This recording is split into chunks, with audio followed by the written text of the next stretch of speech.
Senor Burns. Never again. Get it done, but I'm not a German mechanic. They got too many specialty tools.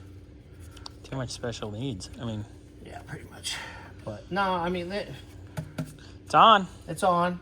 You know, the injector's got the new seals on it, so I'm happy about that. Plenum went on easily. Got all this all back hooked up. Yeah, it's all nice and tidied up.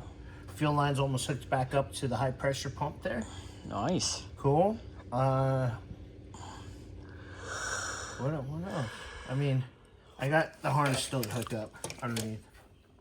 Gotta get the harness, gotta get the plenum's done. The hoses underneath, the main hoses. This guy's the one who took those off. I don't know where the O-rings are at. Hey, we'll have Scotty do that first thing in the morning. So I'm hoping to basically have everything tidied up from here up. I'll put the new oil filter on. Have Scotty do the bottom in the morning. Yeah, and then after that, just drain the oil.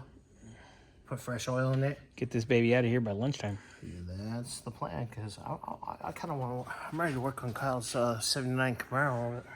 Yeah, well, I could probably go in by midday tomorrow. That'd be cool. Yeah. Maybe we do see what's going on with the red Corvette. Yeah, we can. Just before we put the Camaro on. Quickie, because it's just service and stuff. Yeah. So. Yeah, we can do that. And then I can get started that probably early afternoon, mid-afternoon, and yeah, we'll go from there. Nice. Happy, joy. Plugging away.